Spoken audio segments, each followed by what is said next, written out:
everybody, how you doing? This is Tim Jousma welcoming you to another episode of Friends Talking Nerdy. Joining me all the way in Portland, Maine is the holiest of holies. It is the Reverend Tracy. How you doing? I'm doing great, honestly. I finally got the last big piece of things I needed to get to be settled in and kind of feel like I could start having a regular rhythm at home. I thrift stored the shit out of a dryer today and got it here, a cool new local friend, because we've already made some cool friends in the area. And one of them does have a truck, and they were totally more than willing to help us out with this washer and dryer situation. So It is nice. It is done. I do not have to go to the laundromat this week. I really thought I was going to have to. I'm trying to get so much shit done. But what about you? How's your week in general been? Oh man, did forget to mention this. We are supposed to mention this at the beginning and at the closing. We gotta do it 20 times before it becomes a habit. But yes. So if this is the first time you are listening to the show, thank you for listening, and please remember to subscribe and share us on social media. Follow us on social media and Discord to keep up with us throughout the week. Links are in the show description. Now, as far as my week, it's been shitty. Yeah, I know, because we're friends in real life, IRL, for those cool kids out there. And yeah, it's been a super bummer to hear about some updates. Yeah, well, the professor and I are going to go into it a little further on a standalone episode, but we've been open the past few weeks that our cat Sherman, shortly after our cat Phil passed away, our cat Sherman started showing some signs of being sick.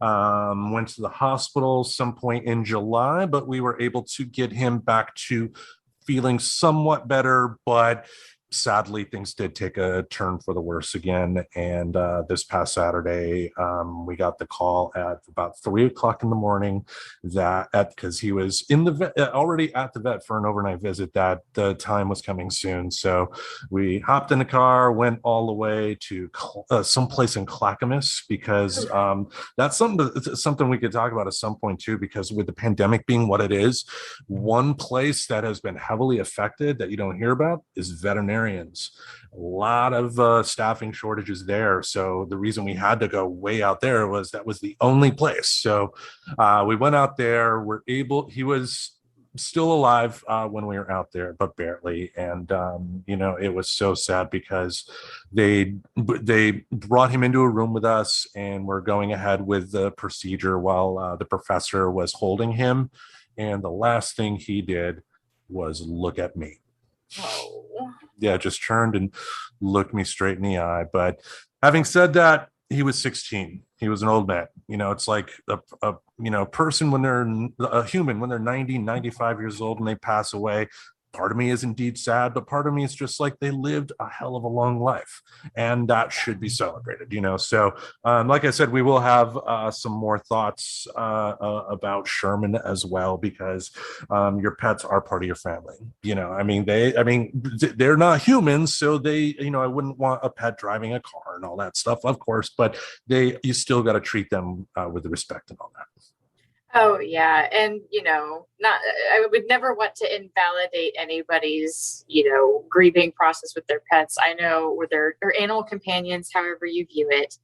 I know I'm going to have a rough time when Beans goes, even though people tell me all the time Beans does not look like she's more than 10.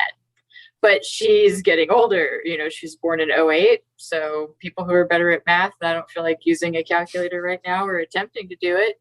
13. But, thank you. She's getting up there in age, especially for being, she's inbred. Totally. She was found in a house with 40 cats in it. Her back legs were short. I really thought she would have more problems by now, but she actually is in really great health. But at the same time, I have to be realistic, because I know that's going to be around the corner at some point. So it's weird, right? Because there gets to be a point when your cats get to an age where you start to expect it, but you try not to just constantly bum yourself out about it. So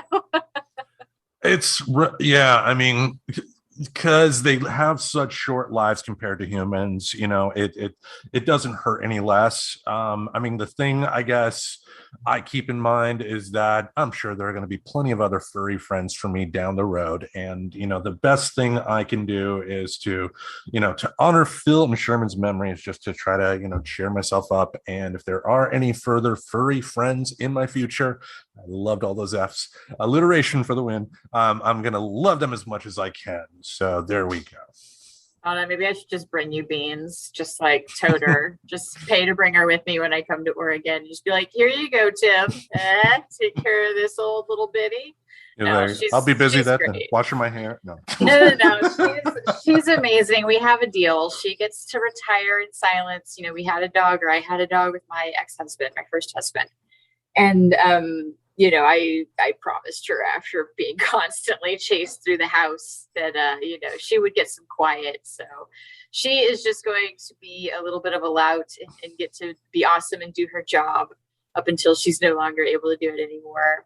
But she is my charge. But see, that's the kind of person that should be adopting an animal, because you should want to take care of a living thing that you bring into your life. Like, there's some weird argument if you're a farmer, you're looking at it for food eventually. I can kind of sort of understand not treating them nicely, but I don't understand people who dump off animals at the first little inconvenience. It's really the number one reason I never followed my passion of working in a vet situation at all. Scrapples started pissing on the floor. Let's put them down. I would just clock somebody, I think, and then I wouldn't have a career anymore, and then probably a restraining order. So, see, just that wouldn't be a good career choice for me. But anywho, T. Flynn, fighting vet. Take care of your animals, guys. They're living things. That's all. I guess I struck my own nerve thinking about people who don't want to take care of their pets. Well, this is going to be a kind of a unique episode, folks. So we're going to try and keep this as uplifting as we can. And you'll understand why I'm laughing about this right now. But I'm not going to try at all to keep it uplifting. I am let's embrace the darkness, Tim. Yeah, might as well put on some Morrissey at this point. Fearlandia, you want to talk a little bit about Fearlandia again, because we are getting close to haunt season. Yes, we do. We are at that point where we are about to close the window for taking any applications for interviews for cast, as far as those with previous experience that would like some sort of such main role, or really it's a little bit more of the understudy roles that we're looking for right now. But if you have any performance experience and are interested in doing that, please shoot me an email directly. fearlandiacasting@gmail.com. And then I did also want to throw it out there, if you wanted to get more involved, but I guess a little bit more in a casual way, or if you don't have any of that prior acting experience or performance experience, the Beneath, which is the haunt that we're working with, they also have a volunteer form. So you can go through there, and that's a really good way to get your foot in the door with some of the haunt work, is applying and being a volunteer. And I will share that website with Tim to put in the show notes. But it is a little bit of a mouthful, but essentially you can find it at thebeneath.com. And then there's a button up at the top that says monsters needed. And if you click that, you put in some basic information. But yeah, definitely don't be afraid to share that you're a new person. Just put what you're interested in doing. And that's where hopefully you can get connected and get your foot in the door for future haunt seasons with places. Yeah, and that's important too. I mean, a lot of people want to get into something like a haunt or like community theater or something like that, but get so scared about doing it that they chicken out and don't, when a lot of times you can attest to this, every year you're struggling to get volunteers. So I would say to anybody out there listening, if you are somewhat, I would say, well, I mean, it can be, but that's more because of complications with cold and flu season, which is why we are trying to expand our book this year and make sure that we have understudies and possibly like people to trade off with. Like, it's sad because most of the actors want to do every night. But then when you bank on that, that's where it's like, oh, crap. Well, some people, because, it's cold and flu season. So COVID aside, which we will get to that in a minute, because I know we're talking about some announcements that do affect the haunt because it's at our location. COVID aside, this was during the height of flu season anyway. So it would happen that, somebody would get whatever the Portland croup is, and then they couldn't talk. Well, there's kind of a problem there if you can't talk. We kind of need you to be able to project your voice. And it's just one of those things that goes around every year. So yeah, I wouldn't say that it's necessarily a struggle. It only is in that sense of if people get sick, but that's why we are trying to reach out to add like a good handful, to our group. And plus, like I said, if you don't have that background experience, I hear it a lot, like people saying that they don't know how to get into that world, that they kind of wish they knew how. And so wanted to share, this is kind of how you look for those volunteer opportunities, because let me tell you, from building scenes to working on costume to even getting your foot in the door on doing gore and makeup type things, that's a really great way to start. Yeah. And yeah, I mean, the point I was trying to make was that, getting your foot in the door is the important thing, because with a creative endeavor like this, you never know when somebody's going to be needed for something. So you may be there to volunteer for one thing, but maybe something else comes along and they really need somebody, and that's your chance to do it and shine and show how good you are. That way, come next year, you're going to be one of the first people they think of. They're going to follow up with you and give you more responsibilities, and it builds from there. So yeah, if you do want to get involved, it's a perfect opportunity to do it. And obviously with a casting director as cool as the Reverend, can't be that bad, right?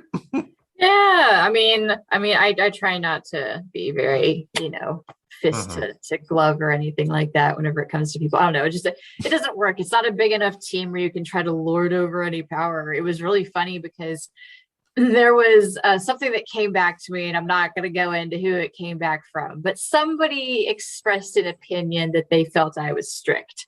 And it really came at a bad time. I had just gotten on set, and this was a few years ago.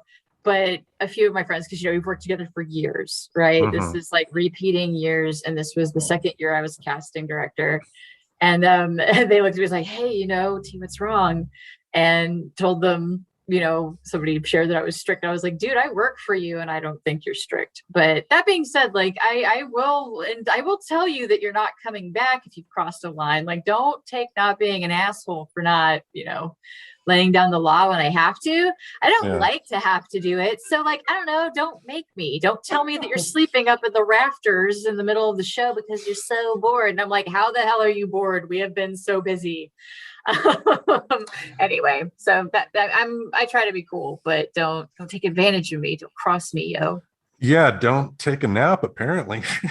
Yeah, don't tell your boss that you're taking a nap. God, if you pulled it over on them, just get away with it and go home. But it's really, somebody told me that once, to my face. I'm like, what? So I don't know. Yeah. Maybe I come off too cool. And that cost them. I don't know. They didn't come back. I didn't care. like the mother that wants to be everybody's friend, Yeah, I'm more like the mom, the mama hen that will be really cool with you as long as you're not being a butthead, and then I don't have to peck at you to keep you in line. You're fine. I won't if I don't have to. Well, there is one thing you did want to bring up that not only ties in with Fearlandia and Haunt season this year, but kind of ties in with a lot of stuff, any public gatherings periods. And that is, I know in Oregon here, and you'll be able to speak to Maine, but starting January 8th, September 3rd, tomorrow, movie theaters and also the Oregon Convention Center for the upcoming Rose City Comic Con are going to be requiring either proof of vaccination, whether you show your physical card or a picture of it, or proof that you've had a recent negative test or something like that. So is that going to be the same in Maine?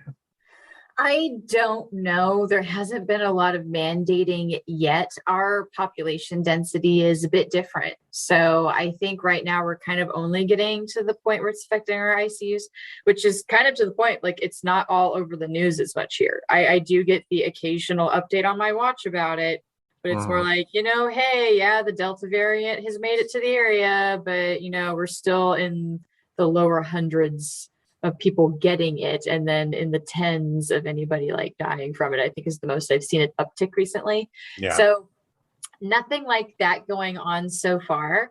It's still generally speaking, that if you're vaccinated and if you're comfortable going about in places, they're not stopping people from doing that, But there's a lot more places that have gone back to the signs of like, we really do, for the safety of everybody, we'd like people to go back to wearing masks. But as far as like harsh mandates, I don't believe so, not yet. Well, it's definitely happened here, and I don't. And for me, I don't think being able to show proof of immunization is any sort of a hardship at all. But I know some people are really hurt by this somehow, because taking that time to get 2 shots apparently is a struggle. It's just, people want this to end, yet they don't want to take the steps to make sure it properly ends. And the way to properly end it is, if you are able to do so, get the vaccine.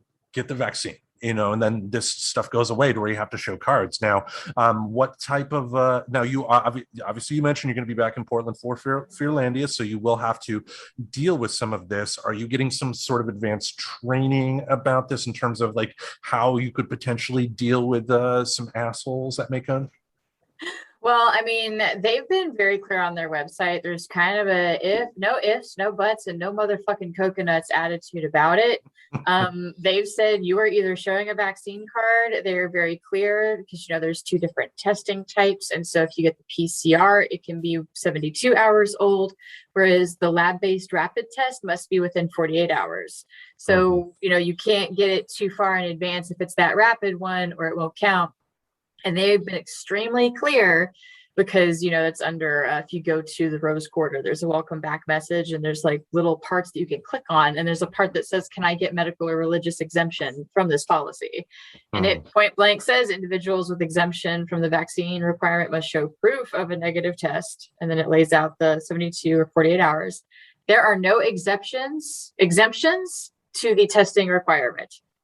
Like nipped. And that's fair. That actually does kind of seem fair. If you have a religious or a medical reason to not get it, then just show that you don't have it within the reasonable amount of time. So your likelihood of transmission, if you did get a breakthrough of it or whatever, is significantly low. So it kind of goes back to the people have their feelings hurt or whatever about it. But honestly, being able to attend concerts is not a right. It's not. So it's a choice that you're making. And if those venues are deciding that they are going to start doing, similar policies like these to keep everybody safe, they have the right to do it. There was a really good article I had read, like talking about employers, like, can your employer actually, do they have the constitutional right, was what was being asked, to require vaccines. And really an expert, like law expert, like looking over it, and like said, basically, yeah, they do have the right. Places do have the right to require vaccines at their employment. And it is not like you have a right to work, but you don't have a right to work at that place, is kind of the interesting argument that was made there. But it's I'm not against it. I understand they have a lot of big events that come through there, and basketball really got hurt last year. And then furthering this, making it more personal to Portland, right? I had talked about, I think it was around this time last year that little news series came out of Is Portland Over? And I talked about that guy that works for the city, that is his job, is to bring events here. He needs to bring basketball games here to the Moda Center, which is where that happens, and concerts to the Moda Center, which is where that happens. You see the trend there. So they really need to sell the Moda Center being safe above all else. And it's not going to kill basketball, right? Because if there's a breakout at the Moda Center that affects the NFL, oh my gosh, say goodbye to having, or say the, not the NFL, that's football. Sports ball, NBA. What units? The NBH, NBHA, YMCA, NBA. Anyway, the NBA, it's no secret, guys. I'm not super into sports. I'm more into that. I get why they're doing this. It's because they do host these big things, big events. I mean, It'll be interesting to see how it affects things, but it's also been very clear that they will be requiring masks from patrons. And I'm curious to see how that goes, as far as if that's going to have any effect on numbers. But for us, it would be kind of hard to tell anyway, because it's an entirely different situation. Like, you can't compare it to last year or the year before. So it might turn out to be fine. I honestly hope that, if you have to wear a mask, get creative and build it into your costume, somehow. What a great year to be G.I. Joe Cobra Commander. Just throwing that one out there, or the Mandalorian, really cool helmet ideas, anything from Star Wars, really. Yep. So I don't know. I'm just kind of glad that it seems like people are trying really hard to keep big event venues like this being safe, that they are, trying to work with people who understand how to keep a place, clean and be able to move forward, because there are places that are successfully able to keep doing big events. So we can learn from them and try to emulate those same policies, and then hopefully still get to kind of have cake and eat too, for the low price of either getting the shot or being willing to go shove that stupid swab up your nose. I lined up for the vaccine because I wanted to avoid that test, by the way. Just side note, I think it looks miserable. But, you go get the swab up your nose, and then you can prove that you don't have it. You might not be wanting to go to as many concerts this year, because I wouldn't want to do that more than a few times. But we'll see. I could even see them, if they required that for people like me, like, nope, now it's just everybody's got to show us a negative test. Like, I doubt that would happen, just because could you imagine all the testing sites would just be overflowed with people? Yeah. But I would still weigh that in. You know what I mean? If somebody has a private event and they want to require that regardless of vaccine status, that's going to be something that factors for me, because there's not a lot of things I'm going to want to put that thing up my nose for. Just throwing that out there very honestly. I'd rather stay home and just watch Netflix. Yeah. I mean, as much as I would love to, see wrestling again live or something like that, being in a big venue like the Moda Center with a bunch of people with chin diapers and worried about, if they're actually taking things seriously or not.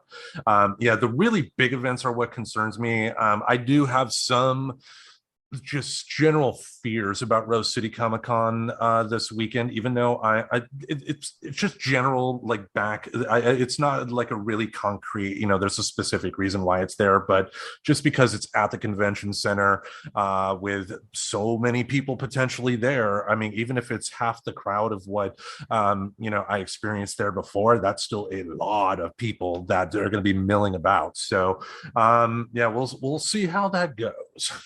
Well, I mean, they do have a checkpoint, so it's going to be enforced. That's the whole deal. It's no longer the honor system. They can't afford that. It goes back to, again, we've got major sports events happening through here and major concert events. They need to take it seriously. They don't have a choice. On a business level, it makes more sense probably to lose business for those that are just so against being vaccinated or being tested for it, or think that COVID is a hoax.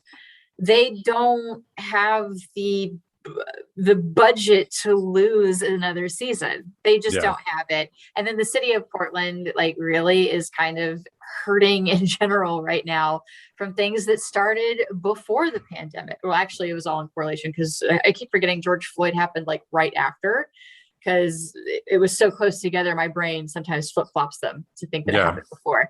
But no, that all was spinning up to a weird powder keg leading up to that anyway, because there were already issues with the homeless camps that were being talked about. And then everything just kind of came down. So I don't know. I really hope that this doesn't deter too many people from wanting to go out and do things, or wanting to get involved as an actor or staff in any of these events. It's going to be a good season. Comic-Con will be great. The good news is the Moda Center, I kind of trust that they have enough vested interest in not getting shut down, that they are going to probably do everything they can with security and checkpoints and watching people in general. Yeah. To make sure it is safe, and that there's not going to be, just a a ground zero for an outbreak. I honestly trust them enough, and not even necessarily because they're doing it for the goodness of humanity, which they very well could be. I'm just saying I've got that second weird safety net of trust that it honestly makes more sense financially for them to not get shut down.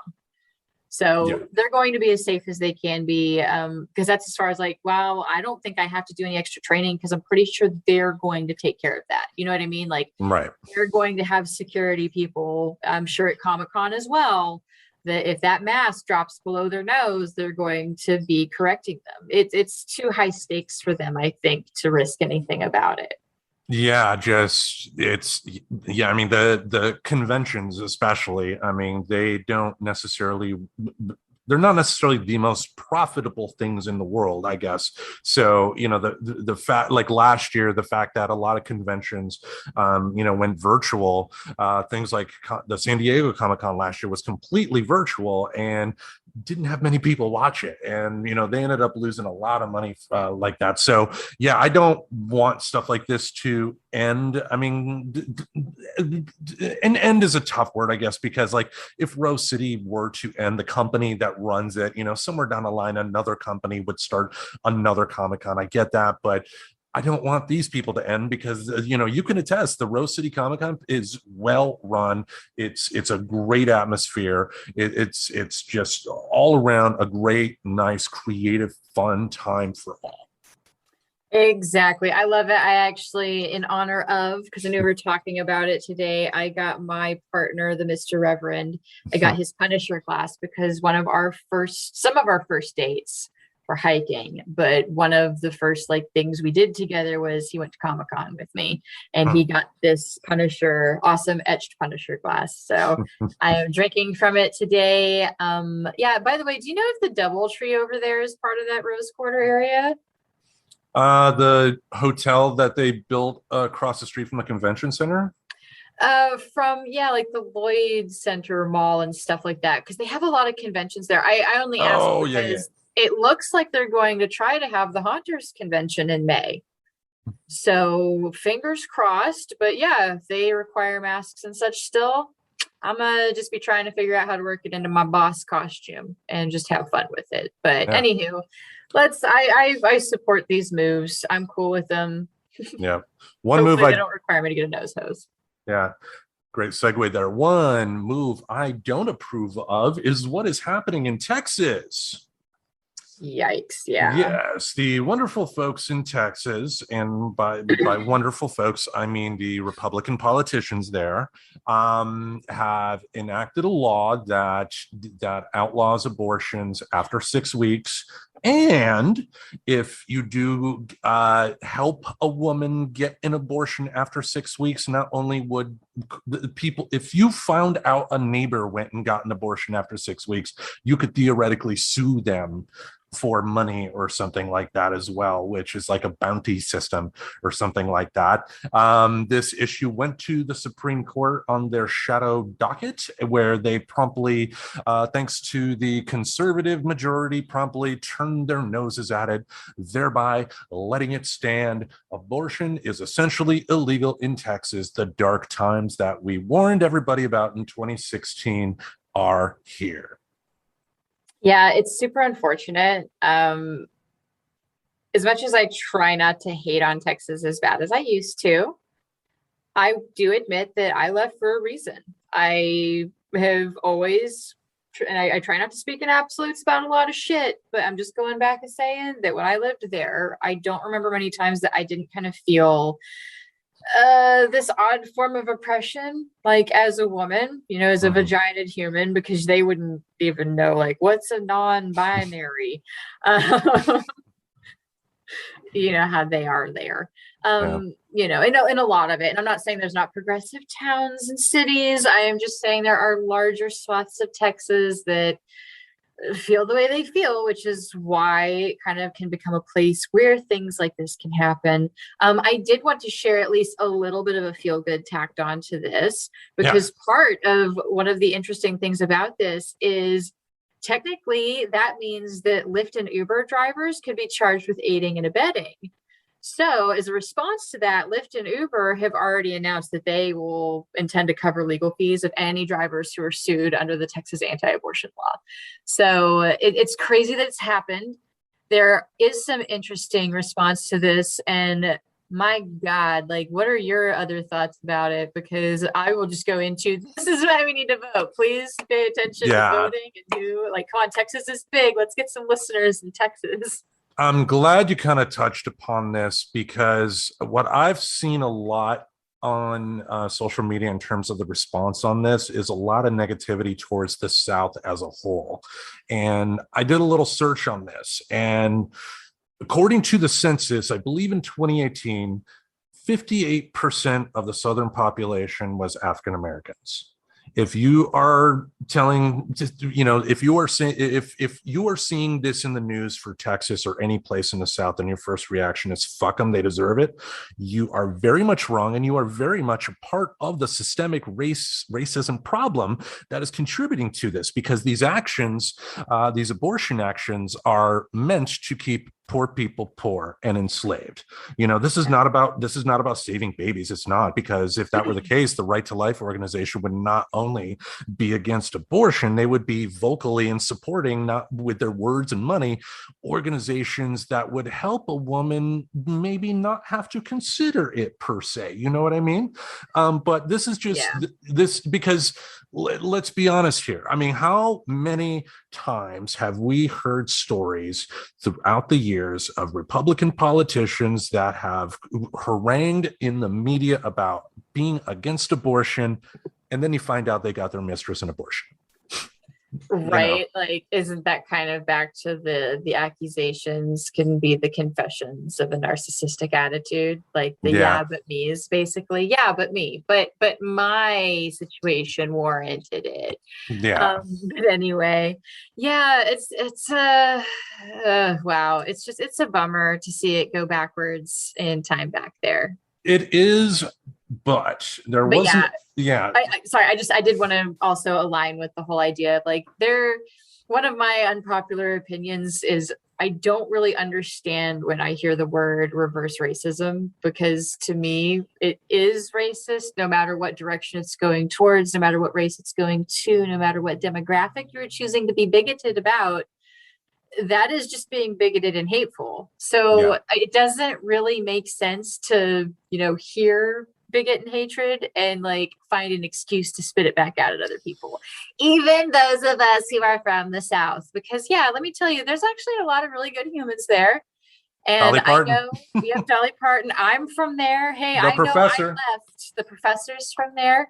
But and you have to keep in mind too that it's one of those things I've shared too, is people are really going to believe based on what information they were presented in the order they were presented it in. And when a lot of channels that tend to be on in a specific area lean towards certain ways, that's how those things start. I make the joke that they call it programming for a reason. And if that's what's been playing in the background since they were kids, not many people challenge that kind of stuff. So I don't know, maybe don't hate on a demographic. Just being from there, there's a lot of things I did learn to challenge, but a lot of that came from moving and meeting people and understanding that there is a variety of humans out there, and I would like to get to know them. And it took meeting more people to get that. And not everybody gets that privilege point of getting to leave their tiny town. Don't say it's just as easy as, because those just statements, just IMHO, come from a place of privilege. And that's where my place of privilege is. I was able to leave my tiny town in Texas and challenge some very shitty views I used to have. Like, straight up admit it. I got out of there and then I questioned it. Yeah. And just the thing when it comes, I don't want to see people make this mistake, because, we can't, this is a big country, and this is Texas is a part of America. I want Texas to succeed, even though they got some jackass politicians there, like Ted Cruz of all people, telling people to get a job because the unemployment benefits have stopped because of that. While that bastard is going down to Cancun to escape weather, it's we cannot in states that don't have to deal with this forget the average citizen that lives there, because again, like I said, the 58% of the African American population lives in the South, and look at all the voting restrictions that are going on there. The people that really need this don't really have that power to change it, and the only way it's going to change is if people in safe places like Portland, Oregon, Portland, Maine, go out of their way to support, whether it be through a simple retweet, whether it be through money, whether it be supporting a cause, something to help these people out, because they're going to need it. Because the situation we're looking at right now is somewhere down the line, we're going to see a 12-year-old Black girl in chains because she tried to get an abortion because a family member raped her. That's what we're looking at. Yeah. It's sad. It's sad things. And even putting it together with, other situations and realities of this world that, you become aware to when you're addicted to watching like documentaries and shit. Yeah. But, Texas is one of those states that allows for child brides. And a lot of that comes from when a usually girl gets impregnated by an older man. That's kind of one of those ways that is popular to get out of getting in trouble for a little thing they call statutory rape. So yeah, it's kind of a weird double whammy to realize that first off, that's still totally a thing. And that's something that did almost affect my life. Speaking of the fact that I'm totally writing a book about some of the things I've been through being a kid who was raised in Texas. Oh, man. But, knowing that never went away. And now we're kind of going back in time on some of this abortion situation that, unfortunately, if they're sneaking out to get an abortion at that age anyway, it's really sad. But it was kind of one of those ways to where at least it wasn't locking a kid into being married to an adult. Yeah. There was an article I did read from The Atlantic. It was an opinion piece. I believe it was written by David Frum, who was a member of the Bush administration, so a Republican. And he came out with an interesting idea about this and how to look at this. His argument is that basically the Republicans this is their end game. And there is, they can't go too much worse on this issue than they already have. This is very much similar, in his opinion, and I kind of agree with it, to in the early part of the 20th century, prohibition. And once alcohol was made illegal around the entire country, it didn't make it go away, did it? It made it to where people wanted it more, and made it to where the mafia was able to get a big foothold in this country because of that. And because of that, after about 10 years, prohibition went away, and they did a thing. Basically, because of that, they were able to legalize it nationally while making sure that each local area were able to have some appropriate restrictions that were appropriate for them. So like maybe if there is an area that didn't mind kids drinking at 18, maybe it's at 18 for them, but maybe another place is 21.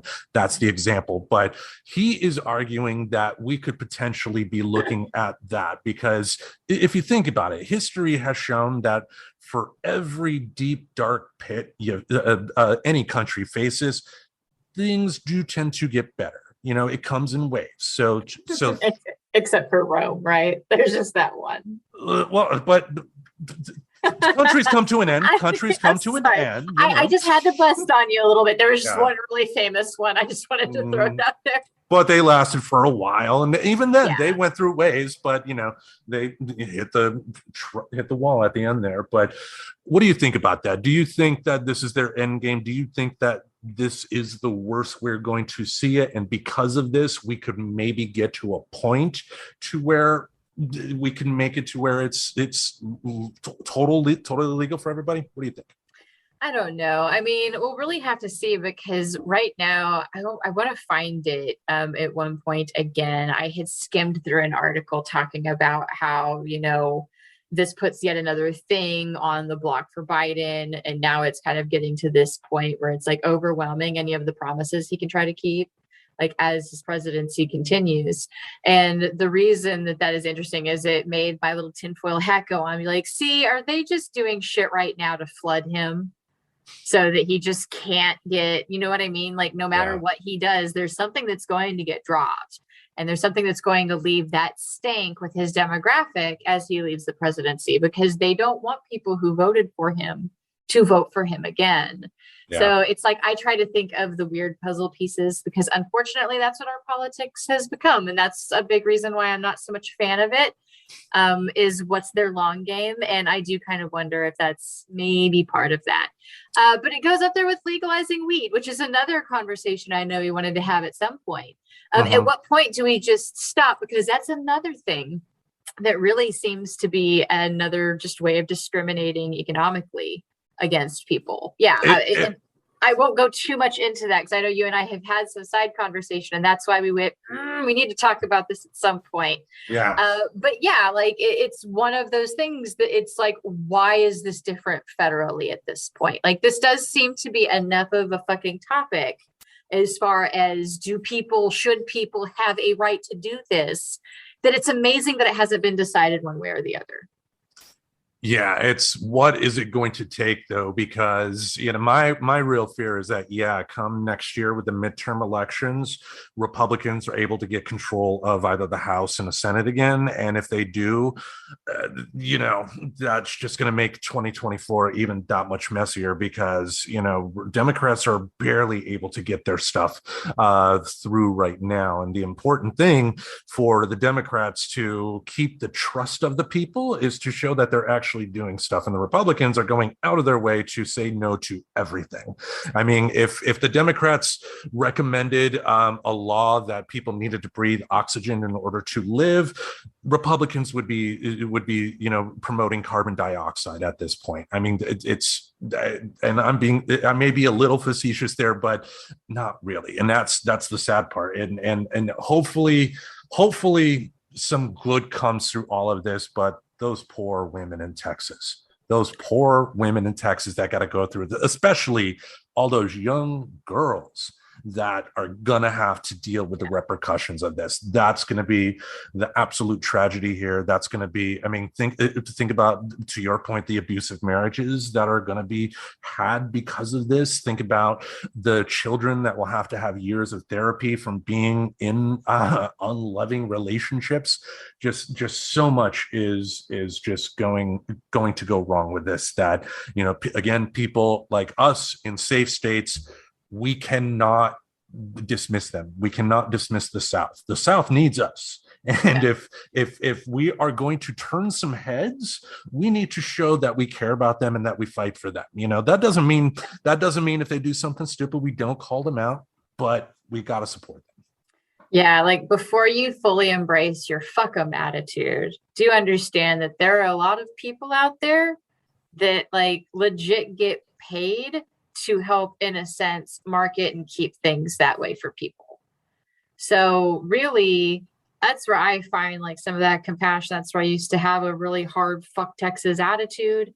If you don't like it, you should just leave. And granted, that still in a way is how I feel like, if they run out of people to be in control of, they're going to have to change things eventually. But that's not realistic, That's exactly. Yeah. It's not realistic because you'd have to be able to parse jobs. And I think that's what really terrifies people that would be terrified about some such things, about the idea of being able to work more remotely. That's another interesting side topic to this is if you can work from anywhere, well, then you could there's that statement, just go and live somewhere else because you wouldn't have to look for a new job. So it's not that easy for some people. That's where I've kind of lucked out in a way.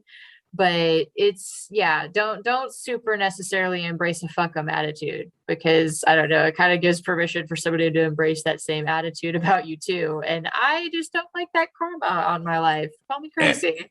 And what was that line of, they went for the gays and I did nothing. They went for the Jews and I did nothing. And then they came for me and nobody was there to stand up for me.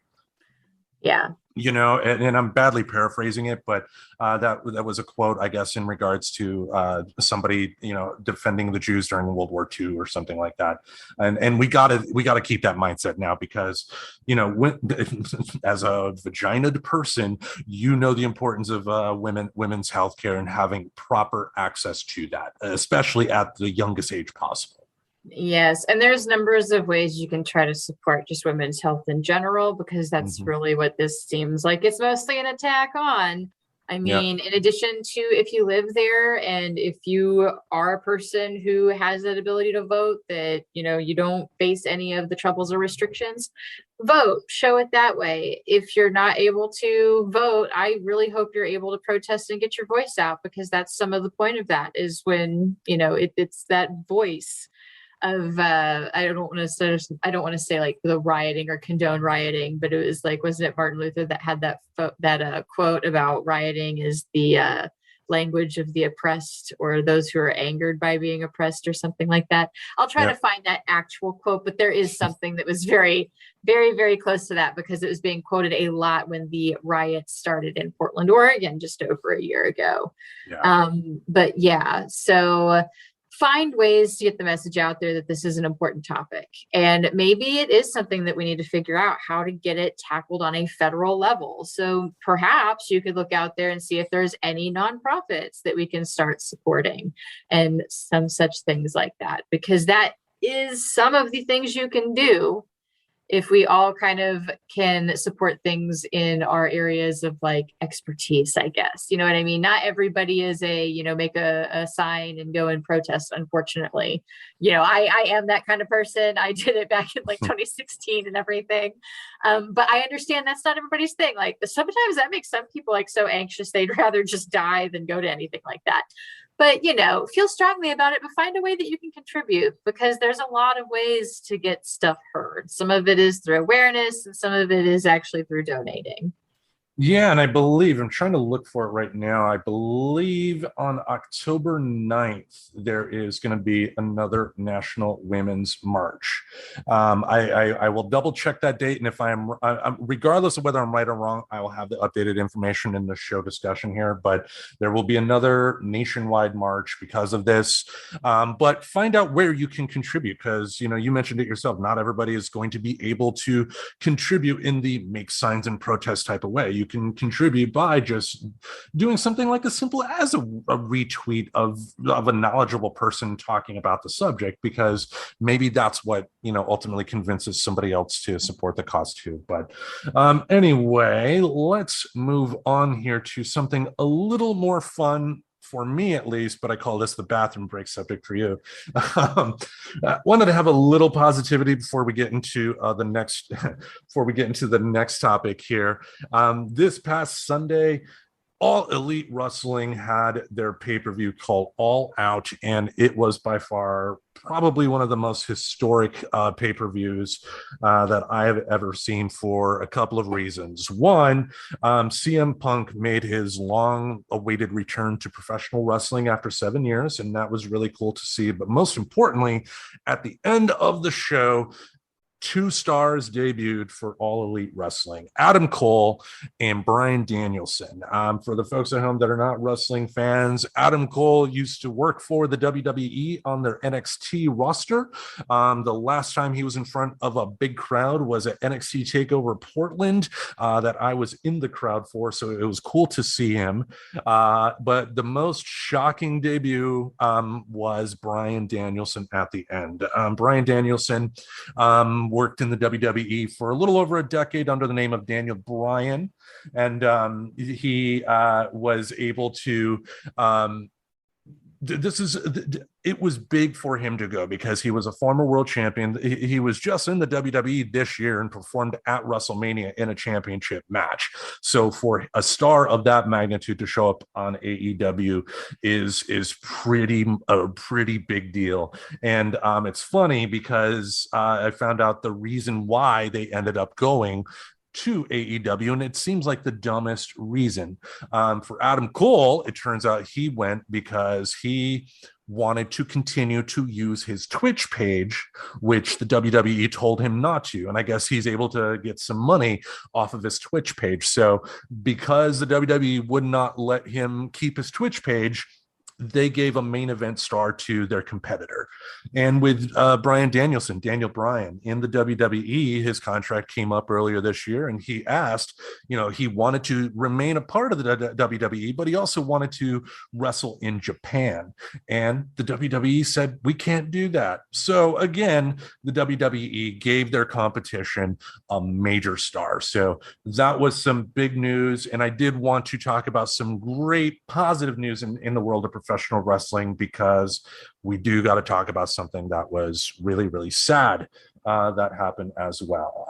Last week, former WCW star Daffney Unger, her real name is Shannon Spruill. She lived in Georgia.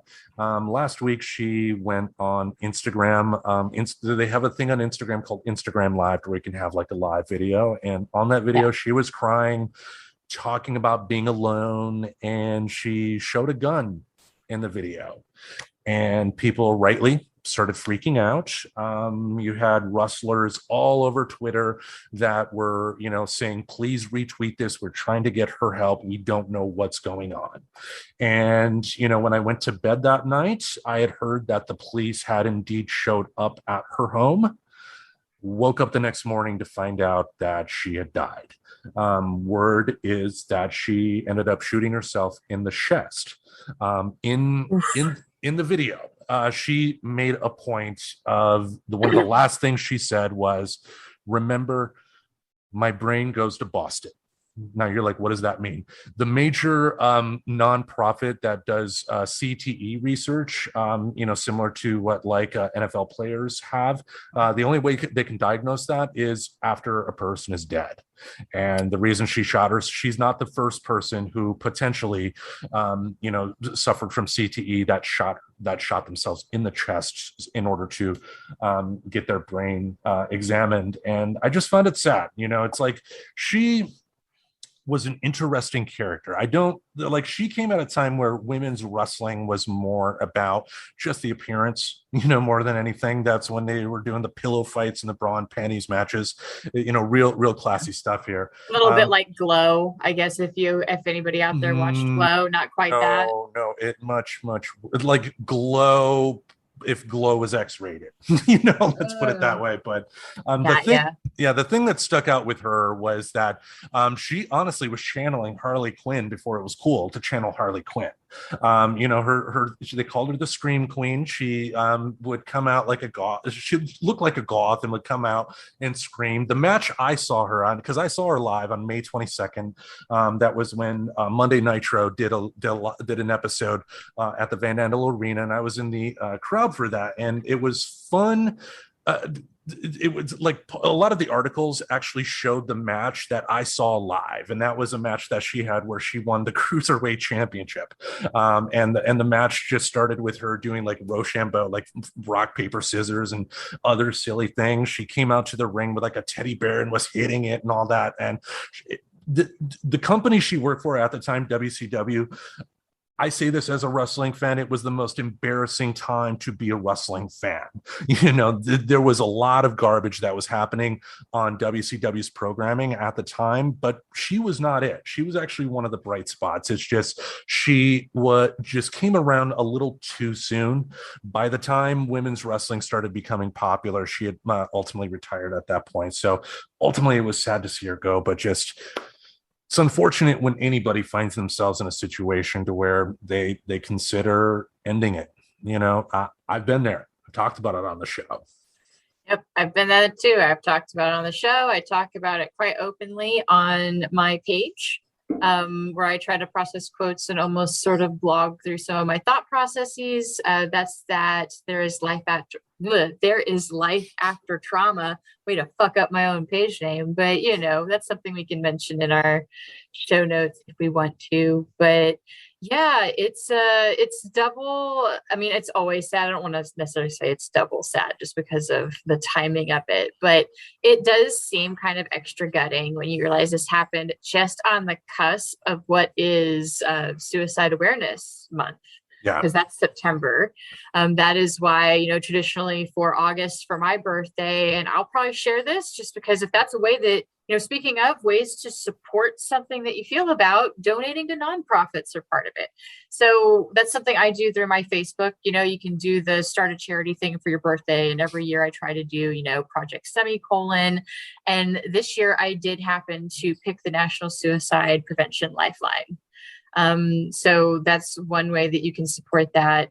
Yeah. And then very, very unfortunately, I have a close friend of mine who is dealing with, they just lost somebody to suicide through their work. And it's been, I'll leave it as vague as that because I don't want anybody going to find, this place and try to reach out or anything. The phone But number, no. it's very impacting. You know what I mean? Like that person is gone from a lot of lives very abruptly. It's easy to get angry, but I think one of the best things, just while we're on this topic, to think about it is the final stage of an invisible illness. To me, I'm not, I've also lost somebody to suicide too. And that was something that I was upset for a while. I was mad. I had my turn at being mad at somebody, for quote, being so selfish. Yeah. And then you realize, well, but I wouldn't be mad at somebody for succumbing to cancer, because they either didn't know that they had it, like that's what happens sometimes, and then they can be abruptly gone, or they knew they had it and could not, or did not, or however it goes, get any treatment for it. Because that's the unfortunate and startling truth when it comes to depression and suicide and, especially major depressive disorder and things like that, where you can be at a higher risk for that. I know that's a lot of what I struggled with my anxiety and everything. And CPTSD, not as much anymore, possibly because I'm more open talking about it. But, that doesn't work for everybody. It works for me, it seems, to just embrace and be okay talking about that and moving past it. But yeah, it touches a lot of lives. So let's work on putting efforts out there to maybe keep the conversation going on how we can maybe make this happen a little less often. Like on the big scale, like this amazingly talented human who did wrestling, to the small scale, like the awesome human that worked with my best friend and, made a lot of people's days good. It definitely sounded like they were not a jerk. It sounded like they are very much loved and missed. So it's big scale and small scale, but I think it's a fair thing to get involved in to figure out, what can we do? How can we be supportive? And to your point too, I think it is important to talk about it. I remember how gutted I was back in '94 when I heard the news about Kurt Cobain, and how, in an odd way, the most healing part of that was like the next day in Seattle, they had a bunch of people came as like a memorial vigil, and Courtney Love, like they had speakers set up, and she called in, read Kurt's suicide note to the crowd, the stuff that that she felt was appropriate, and also just commented on that. And oddly, that helped me. Just because I remember crying that day, and that was a hard thing to get through. Just thinking like, like here's a guy that is like made it huge. How many bands make it as big as they did? I mean, Nirvana made it Beatles big, and that is really hard to do. And yet that wasn't enough. Yet he wasn't happy. Yeah. And it's like, and also too, a lot of times, like the times when I've been extremely depressed and I've considered it have been times where I haven't talked as much. So, keeping that conversation going about mental health, about, having it be okay to tell people I'm not doing good. I feel shitty. Yeah. And just even saying something like for me, for instance, this past weekend with Sherman passing, I didn't realize how hard it would hit me. And like on Sunday, I spent all day in bed, no noise, no nothing, just lying there doing nothing. And it horrible feeling. And it's tough. It's easy, I guess. It's easy to say, well, why didn't they just tell somebody? Just Yeah. Sorry. See, Yeah.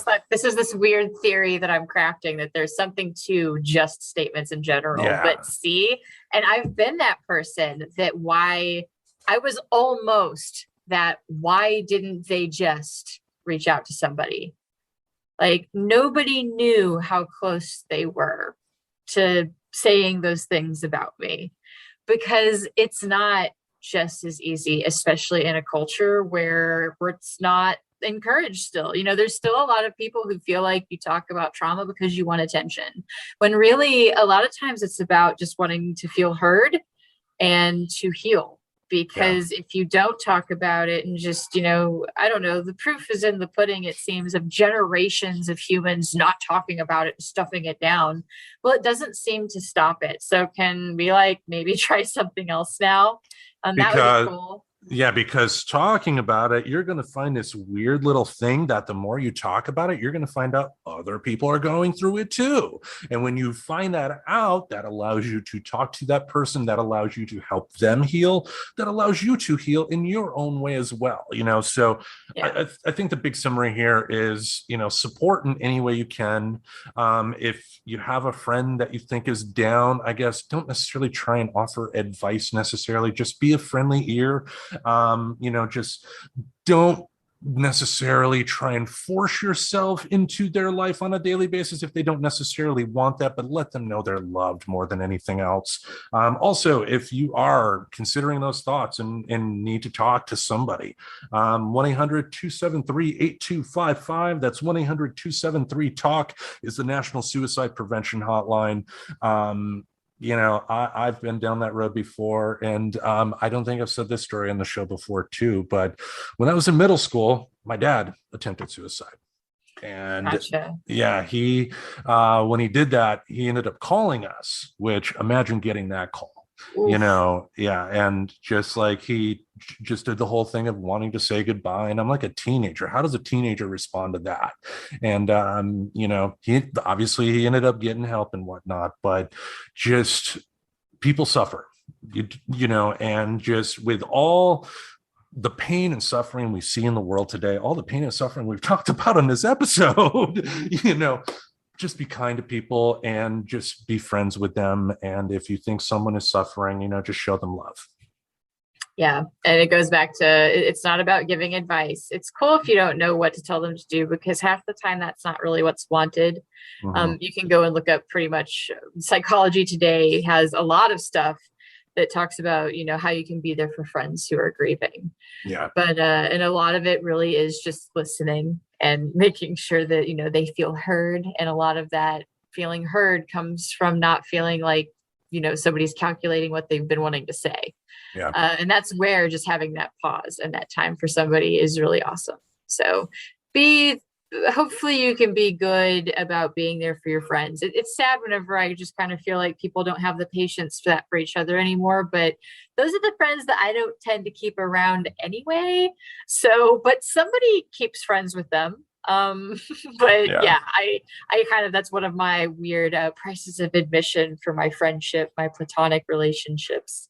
Is we got to be able to have that honest conversation. Like, hey, I just need somebody to listen to me. And I love that about my bestie. Actually, she and I do have that relationship, and she will straight tell me, T, I don't want you to give me advice right now. I just want you to listen, and I will be on it. I'm like, yes, because she knows I'm a troubleshooter. And that my biggest love is trying to help you not be struggling with something anymore. So there's that. Like, there's a lot of people that get in a bad mood that when they get told like, hey, I don't want advice right now. But I don't know. To me, it just seems nice. Understand your heart is there to want to help somebody, but also understand that sometimes that's not what somebody needs. Yeah. Well, let's move on to another joyful topic here. um, if you are listening this the day the show drops, it is Saturday, September 11th, and that is the 20th anniversary of one of the most horrific things I ever hope to see again. Um, yeah, so we'll enter into this topic by talking about the documentary that you saw. Was this the one on HBO? I know there are a lot of them out there right now. Which one did you see? So actually, this is Turning Point 9/11 and the War on Terror. It is a Netflix original docu-series, and it just released on September 1st of 2021. It's just one season, 5 episodes. They're each like about an hour-ish each. So about 5 hours. It's a decent little binge. It's nice because you won't spend an entire weekend on it unless you just really parse it out.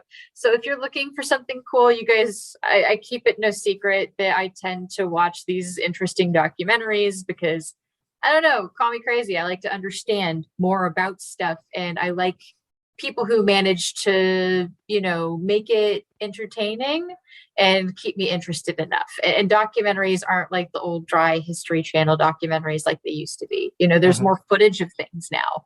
So you can really kind of see things. And I learned stuff that I didn't know necessarily, but basically it describes itself as a cohesive chronicle of the September 11, 2001 attacks on the United States, offering illuminating perspectives and personal stories of how the catastrophic events of that day changed the course of the nation, from the Soviet invasion of Afghanistan in 1979 to the country's breathtaking collapse back into the hands of the Taliban just weeks before the 20th anniversary of the attacks. History continues to be made. And that's honestly a really good summary of it. It covers the material really well, but it does not pull punches. So this will be a little bit of that trigger warning before I just say, you should totally watch this. I found it very heart-wrenching. You'll hear audio from the flights before they crashed, including some of the personal voicemails of some of the passengers that they were able to make calls to the landlines, and interviews from some of the survivors with a lot of images that I know many of us would probably like to forget, namely like the people jumping from the buildings. So I did want to give at least some of a trigger warning for this, that is stuff that you will see if you watch it. I do have that mentality that just because something is gut-wrenching doesn't mean it should be avoided.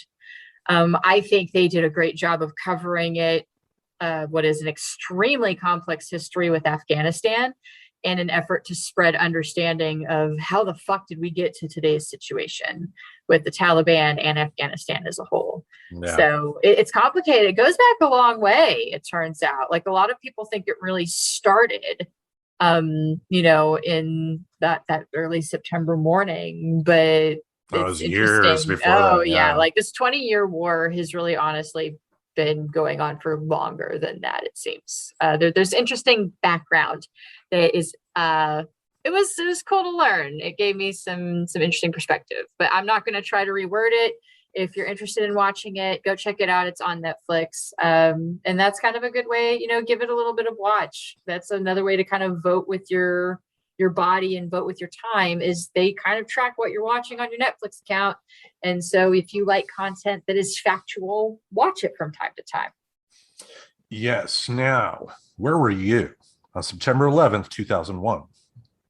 So September 11th, 2001 would have been the beginning of my junior year in high school, because I graduated in 2003. So that would have been September, kind of football season spinning up. So it was really kind of sad and funny, because I was a band kid, and the band kids would be outside practicing in the field during all the first period. We usually met early, especially, some of us came earlier because, like me, I did flag corps and jazz dancing and shit like that. So I was way out there early in the morning. So the news broke, I think, sometime during first period, because nobody bothered to come out to get us. So we came back into the high school, and it was just really eerie. You know what I mean? Like it just the air felt like the life was just not in it. Nobody was moving in the halls was really probably the most, even though we normally did come in a little bit early and it would be quiet, it was just eerie quiet. And we wound up just kind of going to our second period rooms because they told everybody just to stay put for the day. Like this is bigger than, we're not doing class with this going on. Yeah. And so us band kids, the way that I recall it, it's been a long time and I didn't like take a diary back then. But the way I remembered was they just decided to pile us into whoever our second period class was. Because most of them, we had those TVs from like Channel 1 or whatever the fuck it was called. Like, I remember you that. know what I mean? Yeah, like Yeah. I don't know if they still do that, but you know, that little TV talking head thing, like you get introduced to this concept of a talking head, I guess. But anyway, it's your peers. But we had these TVs, and in the room that I was in, I think it was English. Like, gosh, I kind of wish I was a journaling person so that I would like have this or something. But I think it was English class that I wound up being in. And it was really funny because we had two TVs in there because at first they were flipping back and forth because you could either see the visual on the channel that was the Spanish local news, or you could hear but not see the English speaking one. And this is Texas. So, of course, none of us spoke Spanish. So they wound up trying to rig it where they had both TVs going at the same time, but it was like awkward for a while. Right. And I know eventually we kind of started moving through our day, like sort of, but it was basically just, it turned into hopping room to room and just kind of watching on different TV setups what was going on. Okay. But yeah, so I was in high school. I was a kid in high school.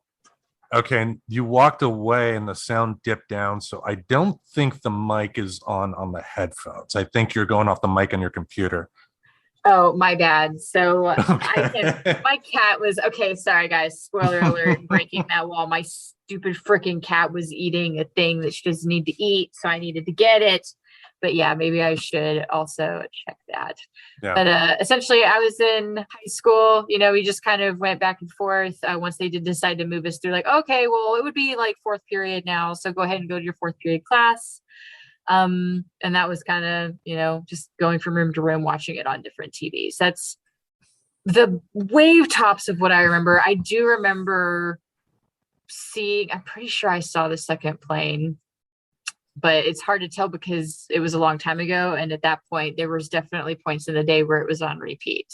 Yeah. So that's where it's interesting. One of those ways that your memory can be messed with. Like, oh, you couldn't have possibly seen it because you would have been on the field. I'm like, well, okay, well, it was on repeat a lot during the day. And I just remember watching it a few different times. And then, of course, seeing, you know, I do remember putting together that people were jumping out of the top of the building as a kid, which is when the teacher was like, oh God, and like tried to like change the channel for a second. But at the same time, how do you change the channel? Yeah, that's the thing. I mean, for me, I remember that day vividly. I woke up at 11:28 that morning. I remember it specifically. And that's classic me, you know, waking up after the most historic thing in the world happened. So yeah. The TV was on in my bedroom, but I didn't pay attention to it. I was living with my mother at the time, and it had been a couple of weeks since she had had her first brain surgery. So, you know, I got up, I go in the living room, and she's watching TV, and she's just weeping uncontrollably. And, you know, at first I'm thinking, what's wrong?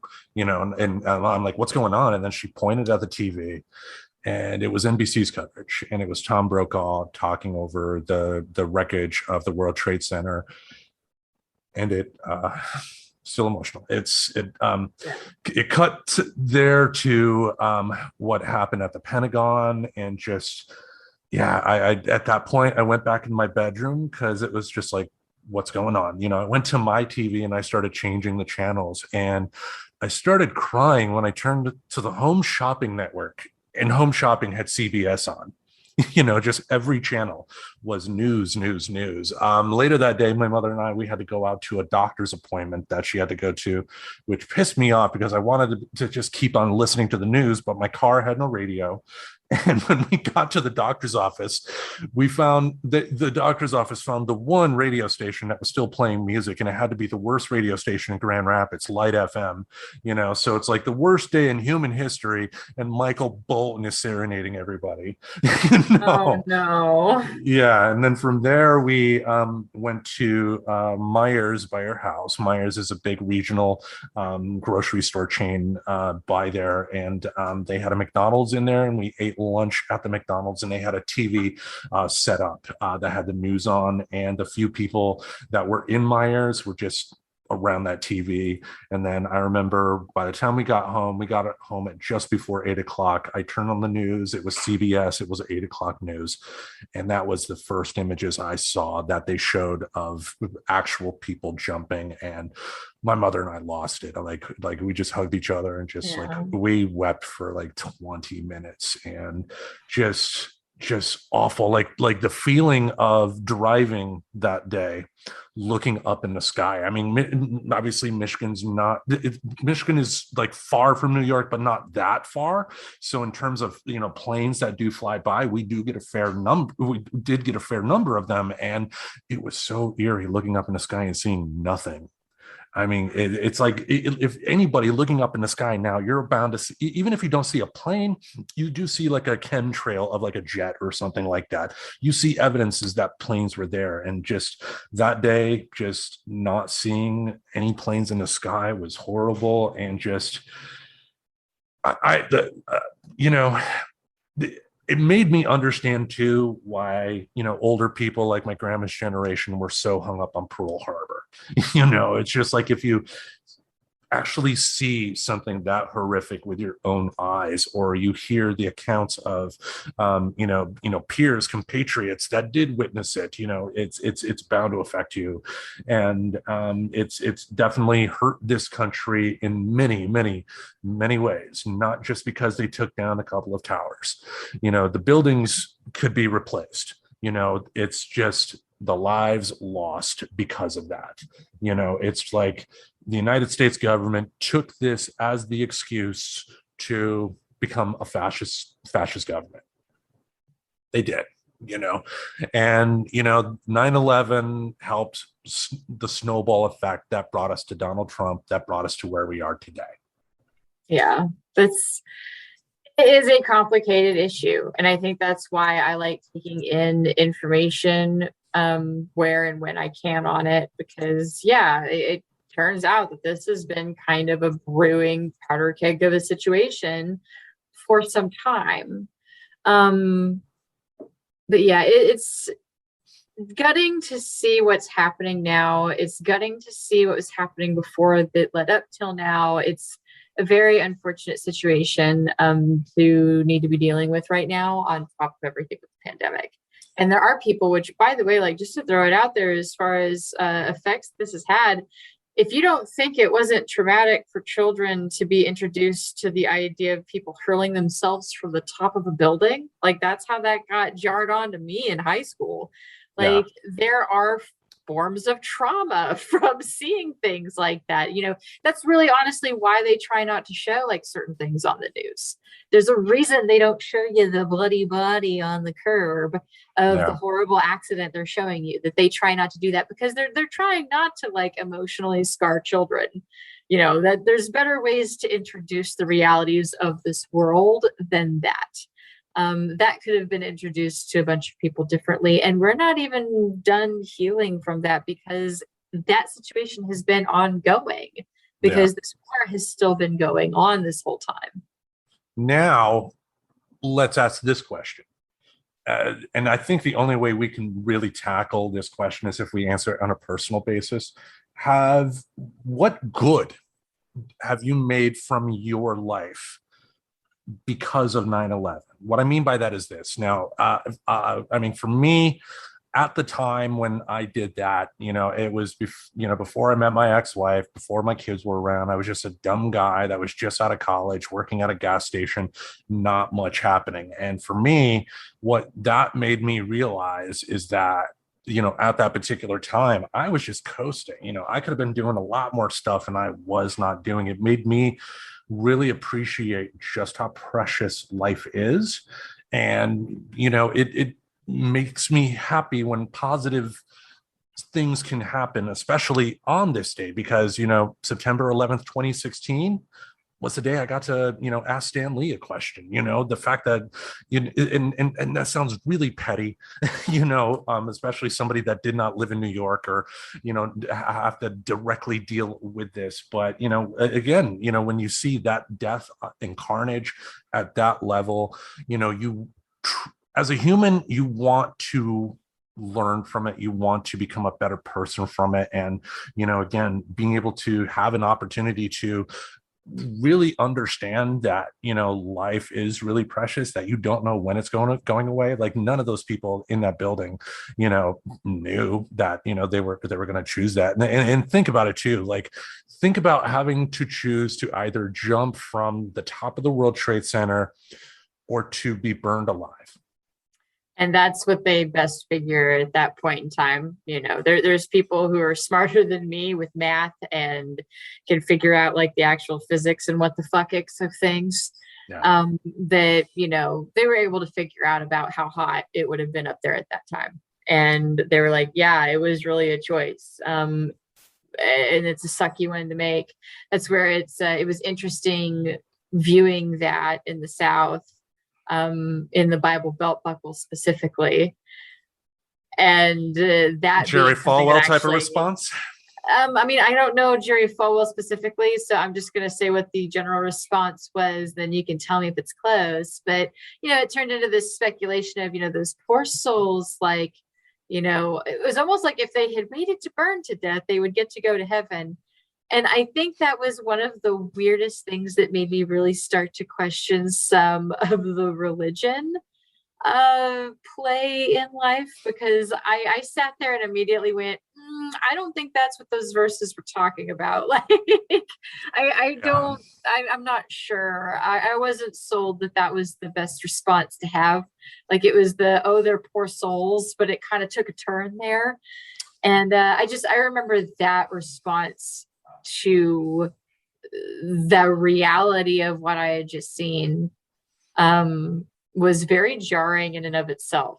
Like, the whole situation was jarring and very, like I said, traumatic in its own sense. And granted, for any of you folks out there doing the math, this is while I was in high school and I was already not really having a great time just on a personal level. So it's interesting going through something already with my family, and then on top of that, kind of having this interesting situation that played out through a TV screen in front of me. I'm not going to sit there and compare it to people who were there physically, but I'm also not going to invalidate that experience for me and a lot of kids who that was their experience of 9/11. It was traumatic. And yeah, no, I was in Grand Rapids, Michigan, and only viewed this on television. But how can you be a compassionate human being and not be affected by watching that? Oh yeah, because it was live coverage. They didn't have the delay to stop, those visuals. And I'm not one of those people, again, that thinks that we should be necessarily shielding from everything. But, it's a jarring way to introduce, kids, high schoolers, middle schoolers, that was their situation. Yeah. So there's been a lot of long-term effects from this whole thing, but that's where it's like, yeah, I don't want to forget, and I don't want to shut down learning things about it. Yeah, I remember there was a documentary I saw that on 9/11 that had footage from the main lobby of the World Trade Center after the planes hit. And it was also at the time when people started to jump, and it was sickening because you would hear just a crash, and it was bodies, and just knowing that was outside, and just at the end of the day, it was, like I said, the most horrific thing I ever hope to see again. And seeing how selfish and depraved human beings can get, it's probably not going to be. But, I think, again, because this made me appreciate life more, about, treasuring those little moments, because you don't know when it's going to be. I guess to end this, I would just say, again, appreciate life. I think every single person that did lose their life on that day would be the first to tell you, if they had the ability to come back, you don't know when it's going to end. Live your life to the fullest. Don't have any regrets either, and that's a tough order. I mean, everybody's going to have some regrets of some sort, but if you did have that fear of joining a haunt, for instance, now's the time to do it. Yeah, live life YOLO style Mhm. hashtag. Please apply to work for me. Yes. Now, let's end things on a really positive note. And I don't think we can get any more positive than talking about one Gene Wilder. Fill us in. Exactly. So birthday months happened. I know I mentioned that the Mr. Reverend and I put together a really cool treasure box for my girl child. It did finally get to her. Another thing that happened though was that she had put together a birthday box for myself and the Mr. Reverend because all of our birthdays are in August. That's right. We are a pride of Leos here. So I thought it was really great and it super surprised me that she got me this awesome Life magazine that is featuring Willy Wonka and the Chocolate Factory. So for anybody out there looking for a feel-good coffee reader or, reality being that you're probably going to put it behind your toilet. But if you're looking for something nice, these are on display until November 5th of 2021. So you can go and get one still. It is the Life featuring Willy Wonka. It's got really cool, like true stories and trivia. It's got some behind the scenes stuff and some really good, like never before seen, like photography, like on the set. And there's a really awesome one of, Charlie, the kid that plays Charlie, doing thumb wars with one of the Oompa Loompas. Because one of the trivia facts that I know about the Oompa Loompas specifically is that they kind of did this insane casting call for, they used different words that weren't considered bad terms back then, but for all little people who were actors, like everywhere, because they needed a lot. They didn't have the CGI to make dozens of, smaller statured people, which is what they wanted for the look of the Oompa Loompa. So they had cast, and many of them did not speak English. So I very much could see, some of those things being those nonverbal things you can do, like something as simple as thumb war. So I thought that was really cute when I saw Charlie playing thumb war with one of the Oompa Loompa actors. So really good, feel good stuff. Feel free to go out there and get it. The list price on this in the United States is $14.99. And I guarantee it'll give you a good little bit of time of feel good stories. So don't let us depress you too bad. We didn't want to get too into the dark side, but it's been kind of an interesting time this month. And at least we could finish it with something nice to leave you with. That, and you can always look up fuzzy animal videos because there's been some studies neurologically that it can put you in a good mood. Indeed. I love the Dodo, by the way. I follow them both on Twitter and Facebook. I love their videos, just especially the ones where they find the 15-year-old dog that's been living in the wilderness for most of his life, and it's matted up, and then they find him and he can barely walk, but then they feed him, wash him, give him some love, and then by the end of the video he's a big happy puppy again. Those videos are always great to see. And also about the magazine too, Life magazine, those are perfect bathroom rates. I mean, just it's not a book. You don't have to commit too much time in there, and it's not superfluous type of writing either as well. So I would definitely recommend getting one of those too. But any final words before we wrap things up? This is a funny haha on the Dodo. You'd be surprised who you see pop in there. Legitimately, they do a lot of videos featuring different humane societies, and they even have the Dodo puppy. And usually what they're doing right now is it's Vito the Dodo pup is this one that they're following right now, but they do follow a lab that is being trained to be a seeing eye dog for the blind. And that is one of the ways that they get revenue and get interest in having the support that they need to do things like train guide dogs for the blind in America. But what's interesting is on the Dodo, you can see stuff like that. And you can also see other rescue stories that involve surprising people. The most surprising one I saw was, I guess, Whitney Cummings, who is a comedian and an actress. She has been on there at least once or twice. One time that I saw where she helped, rehab a very scared shelter dog with some of her own dogs that she has. I know her love of her dogs has come up in her stand-up. So it was really kind of interesting to see her kind of put her money where her mouth was, interestingly enough. Like realize like, oh wow, that like I was watching the Dodo one time randomly one morning just for fluffy feel goods. I was like, is that Whitney Cummings? Sure as shit it was. Yes, you would be surprised. So definitely check them out. And thank you all for listening again. If this is your first time listening to Friends Talking Nerdy, thank you. And we would love for you to subscribe and share this show on social media. Follow us on social media and Discord to keep up with us throughout the week. The links to those are in our show description. We thank you all for listening. We bid you adieu. Adieu. Subscribe to Friends Talking Nerdy on iTunes, the Google Play Music Store, as well as Spotify. Remember to support Friends Talking Nerdy on Patreon. Goodbye, darling.